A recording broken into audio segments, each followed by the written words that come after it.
150,000 people died yesterday. Do you actually get that? And you are still here. And you can't find something to be grateful for? You're still complaining about teeny tiny little struggles.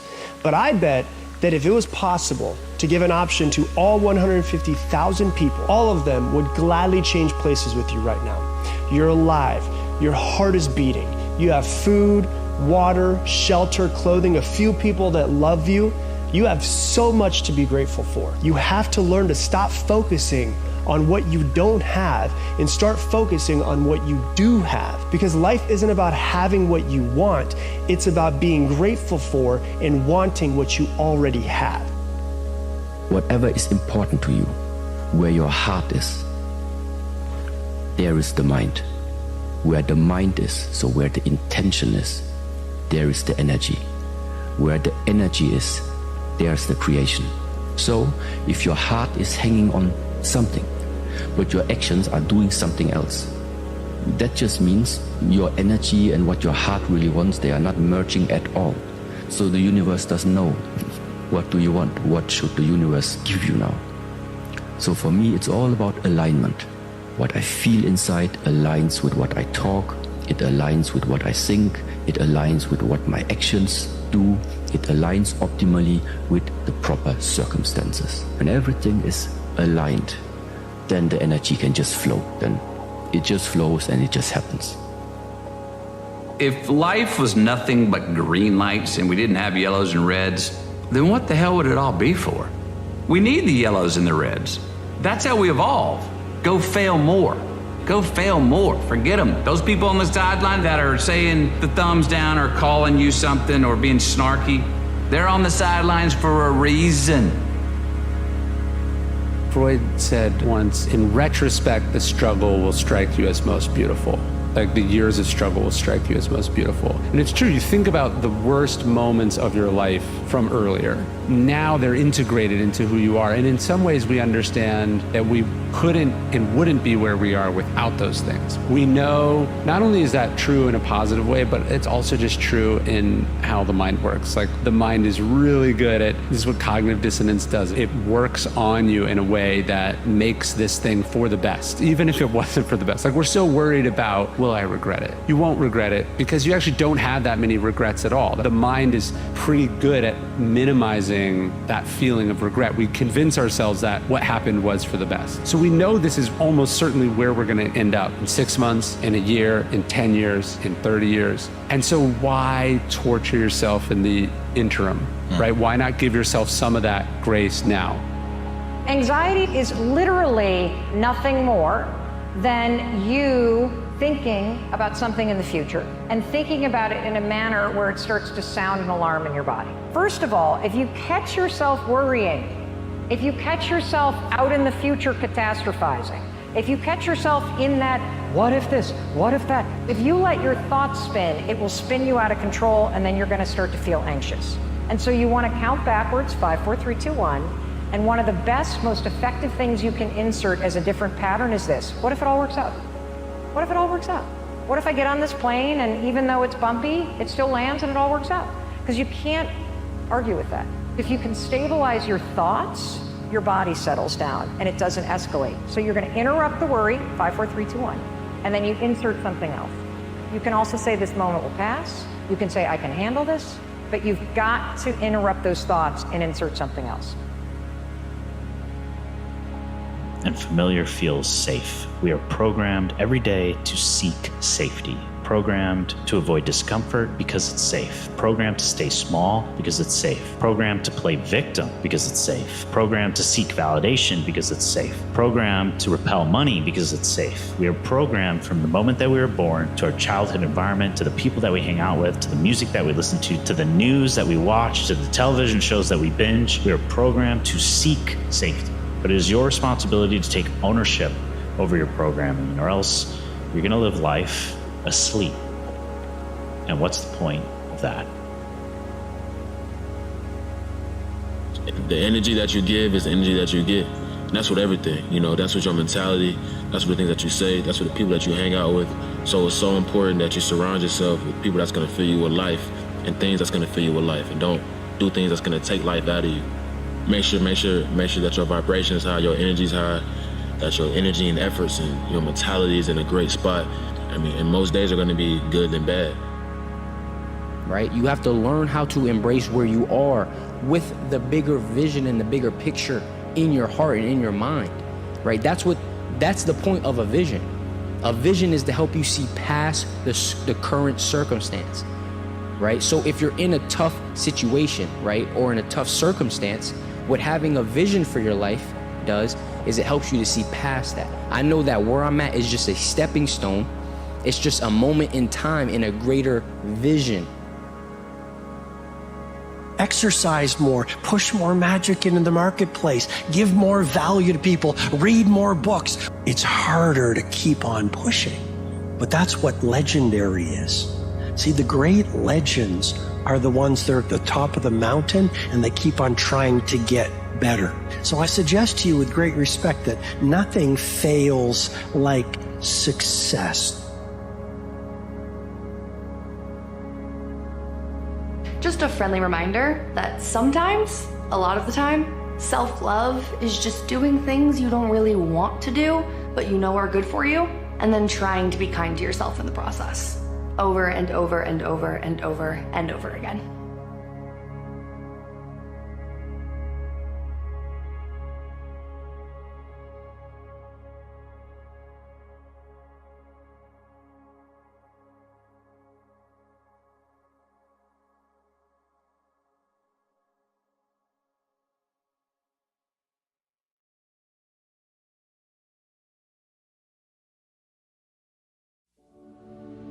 Excuses will destroy you and take everything that you ever wanted from you, if you let them. The ability or the belief to believe in yourself to accomplish any task, no matter the odds, no matter the difficulty, no matter the adversity. The belief that you can accomplish it. Self-confidence. You wait to be perfect before you start. You may never start. Excellence is a process. It happens when you do your best over and over again. You don't have to be perfect to begin. You don't have to be perfect to appreciate yourself. You don't even have to be perfect to be loved or to love. We could all tightrope walk. You could walk down a straight line without worrying about anything, but you take that exact straight line and put it 20-story high, and you remove the balconies, you're gonna be so concerned about the idea of falling that it will make you fall. And that's where the superpower is, in removing the fear. People get frustrated not achieving what they want because they assume that they're going to jump across a cavern in one leap. But if you picture your goals like you're trying to build a bridge across that crevice, and every brick that you put on that bridge is progress, and each one of those bricks represents a skill that you need to learn along the way. It just takes all the way until you get to the other side that you can actually walk across. And so the walking across is the outcome, it's the external perceived achievement. The best way to avoid burning out is to stop living someone else's dream, is to stop waking up every morning to help them fulfill their vision and their goals and their dreams. And you start working towards yours. To be a human being in this world means inevitably we feel pain. We all go through this. We all have moments of loneliness, of depression, of feeling like we don't have a purpose in life, of being aimless, of not having energy, of being depressed, etc., etc. And when we have these moods, we try to explain them. Well, yeah, maybe it's because I woke up this morning, or because something happened earlier the day before, or something in my child, something's wrong. But I want to tell you, the source of your pain is your social life. It's the fact people are the source of your pain, that you misunderstand them, that you misread them, that you're constantly bumping into them and having these problems and these issues that I mentioned. That is why you feel lonely. That is why it's draining you. All of this turmoil, all of these emotions are draining you of your energy, and it's making you listless. It is making you confused. And people might say, yeah, but what's the point of this growing? What do you mean by growing? Why would I always need to accept every challenge just for the sake of growing? Because this growing is the opposite of something is decreasing, something is dying, something is closing up. To grow, to open up, is the same as to bring light into the things. Every decision matters. With every decision you make, you are either moving closer or farther from your destination. Every single one, no matter how small it may seem. Deciding whether to sleep in or not, go to the gym or not, eat at McDonald's or not. It all contributes to either progression or regression. It is important to note that the more consecutive good or bad decisions you make will exponentially increase their impact. If you continue to make bad decisions, your state of being will decrease drastically. Likewise, if you continue to make good decisions, your life will drastically improve. Therefore, do not underestimate the power your gift of choice bears. Every season has an expiration date on both sides. With grief, that will come to a close and you'll be okay on the other side. But then also your good times will also have an expiration date. So learn to be really grateful for those good times. That's been the biggest lesson for me. Let go of control and accept the things that happen to you and then learn to love them. You have to learn to love it. I don't have to understand what happened, but I have to learn to love that this is my experience and it's a part of it. And all I can do is move through it to the other side. Which do you think is more important? More positive thinking or less negative thinking? Which is more important? Where do you get the most mileage? It's less negative thinking. About 70% of our negative thinking goes unperceived by us. It is so embedded. Positive thinking is important. And keep it up, keep it high. But if you want to get your real mileage, just cut down on the negative thinking. Cut it down, cut it down, cut it down. That's the villain voice. That's the critic in your head. That's the demotivator. That's the discounter. That's the one that raises the doubts. It takes practice, it takes some discipline, but you can shut it up.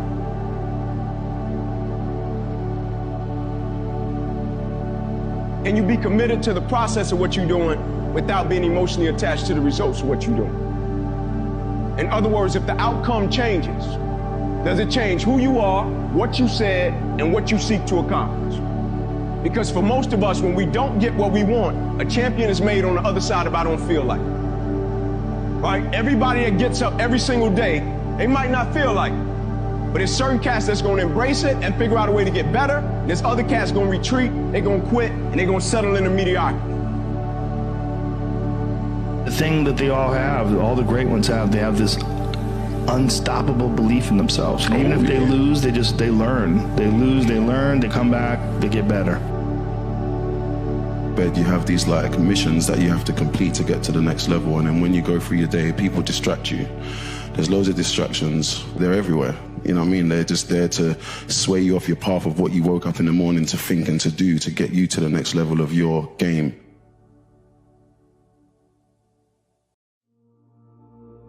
Everyone has the possibility to unlock something very, very special about him or herself. And it's up to your actions. Ultimately, it's you yourself who also is able to unlock it. Why do you listen when your boss tells you to do something, but you couldn't care less when you tell yourself to do something? Why do you have an alarm set to get to work on time, but there's no alarm to show up for yourself on time? You know, there's obvious consequences when you don't do what you're supposed to at your job. But how do you not see the consequences of poor self-respect? Tell yourself to do things and do them. And listen because you said so, nobody else. That is the key to overcoming yourself.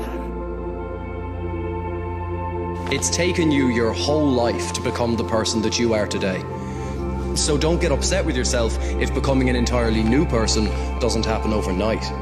It's a process, a journey, an adventure, not some project you can knock out in a couple of days. You have to be singular, inflexible, unyielding in your own work so that even the struggle, that very struggle to achieve, becomes its own reward. A hard, simple ability to continue is a kind of blessing. The world may think of it as an obsession here. Besides being sentimental, it's beside the point. Dreaming is a way of trivializing the process, the obsession that carries you through the failure as well as the successes, which could be harder to get through. I mean, if you're dreaming, you're sleeping, and it's important and imperative to always be awake to your feelings, your possibilities, your ambitions, and don't get hung up on the consequences, because they can be good, like awards, success, and even celebrity, and they can be bad, like no awards, no success, and no celebrity. Imagine you talk to the creator of the universe before birth and pick the person you get to become. You say, I want to be the most courageous. The creator replies and says, well, then I will give you monsters to terrify you so that you can conquer them. And you say, well, I want to be patient. Well, then I will make you work harder and longer so you can learn to wait. I want to be wise. And the creator replies, then I will give you failures that will crush your spirit so you can learn the value of judgment. You then say, sounds like a rough life. Can you give me a good life? The creator replies, just like we measure the quality of a blacksmith by the strength of his steel, I measure you by what you are at the end, not the fire and the hammer it took to make you. A good life isn't a life that's easy. A good life is a life that makes you into a good person. And that, my son, is a hard life. There's not a single individual in this room to their path to greatness that hasn't left friends behind, that haven't left individuals behind. We outgrow certain individuals. We outgrow the way they think. We outgrow the way they act. We try to bring them along with us, but some of us just don't have the ability to do that. And you spend so much time on them that you forget to chase your own dreams. When you gonna start doing it for you?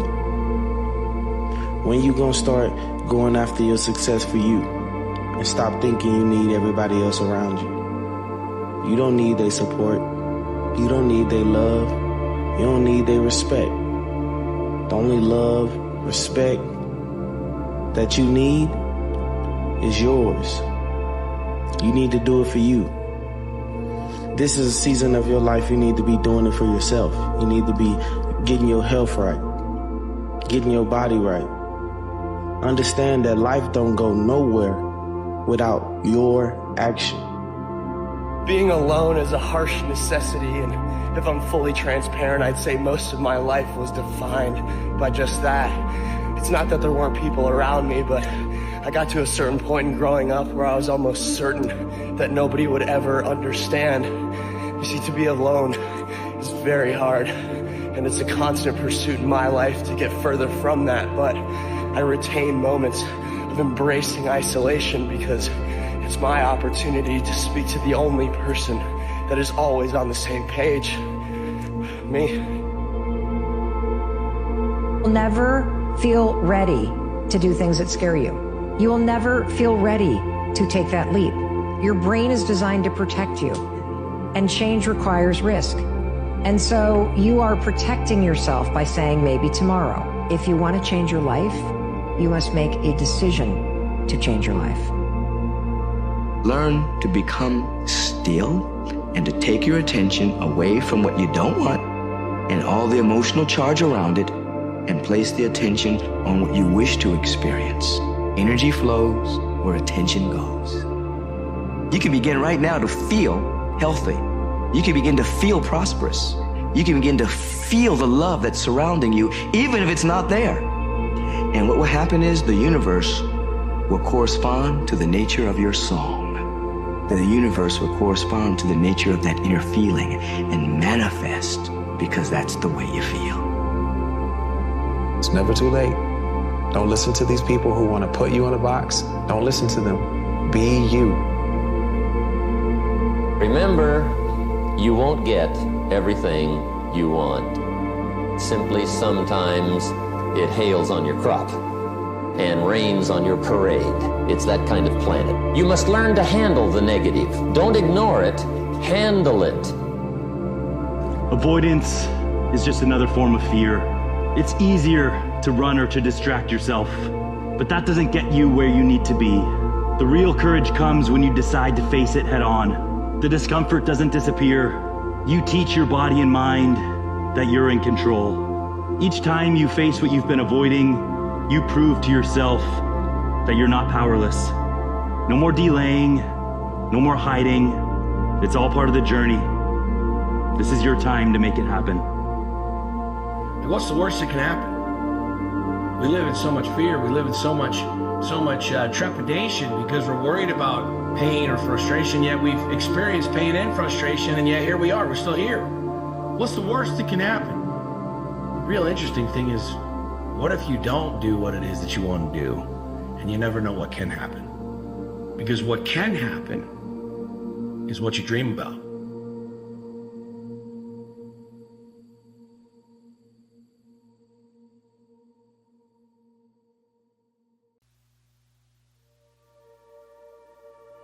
The art of the comeback. There comes a point in life when everything seems to be falling apart. Maybe it's a mistake you made. Maybe it's a series of bad choices, or maybe it's something that felt beyond your control. A situation that pushed you down so hard that getting back up seems impossible. You look around and it feels like the world is moving on without you. People are succeeding, making progress, and you're stuck in the middle of your own mess, wondering where it all went wrong. The downward spiral, it's real. And when you're in it, it feels endless. It feels like you're caught in a cycle you can't escape from, a pattern that keeps repeating itself no matter what you do. And the more you fight it, the more it pulls you under. It's easy to feel defeated, to start believing that maybe this is just who you are now, that this is your life. But that's not the truth. The truth is, every single person who's ever made it, who's ever rebuilt themselves, who's ever had a comeback story worth telling, has stood exactly where you are now. And they felt the same way. Lost, hopeless, trapped. But the difference between those who stay down and those who rise again isn't that they had it easy. It's that they decided to fight for their own story. A comeback isn't about proving the world wrong. It's not about showing the people who doubted you that they were mistaken. It's about reclaiming yourself. It's about realizing that the version of you that's fallen isn't the final version. It's about understanding that yes, you made mistakes, yes, you messed up, but those mistakes don't define you. What defines you is what you do next. The world will try to define you by your lowest moments. It will try to put you in a box based on the times you fell apart, the times you lost control. But you are not the worst thing you've done. You are not the sum of your failures. You are the story you choose to write after everything goes wrong. A comeback starts with a simple decision: to face the mess you're in, to own it, and to do something about it. It doesn't matter how far you've fallen, it doesn't matter how bad it looks.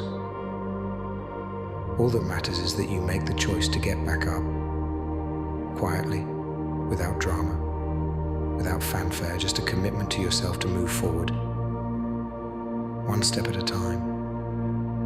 And that's the thing. The comeback doesn't happen overnight. It's not a moment. It's not an event. It's a process. It's waking up every day and choosing to take one small action to make one small improvement, even when it feels like nothing is changing. Because the truth is, the change doesn't happen all at once. It happens in the small things, in the day-to-day grind of rebuilding yourself when no one's watching. A comeback isn't glamorous. It's not a montage in a movie. It's not this sudden transformation where everything clicks into place. It's slow, it's hard, and it's lonely. It's filled with doubts and setbacks. There will be days when you'll think, is this even worth it? Days when you'll feel like you're making no progress at all.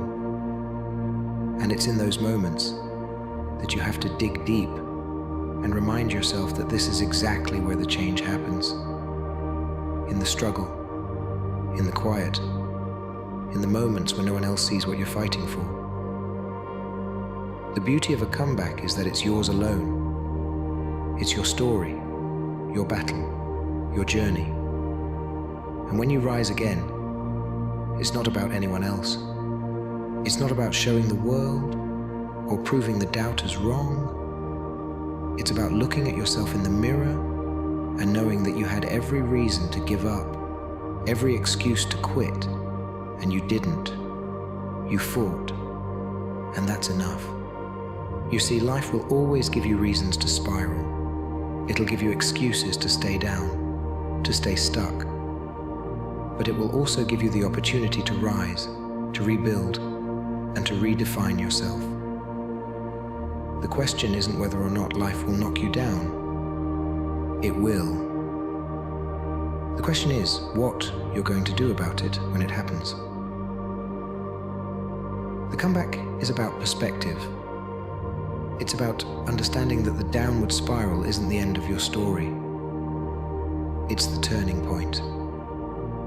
It's where you learn who you really are. It's where you discover that you have a strength inside you that you didn't even know existed. And that strength doesn't come from avoiding the fall. It comes from surviving it, from standing back up, from doing the work to get back on your feet. A downward spiral has a way of stripping away all the illusions, all the comforts, all the things that used to make you feel secure. And that's painful. It's brutal. But it also gives you a chance to rebuild, this time from the ground up, with a foundation that's real. This time, it's about creating a version of yourself that isn't afraid of falling again, because you know you have the power to rise. So, if you're in the middle of a downward spiral right now, if you're feeling like you've hit rock bottom, know this. Rock bottom is not your destination. It's your foundation.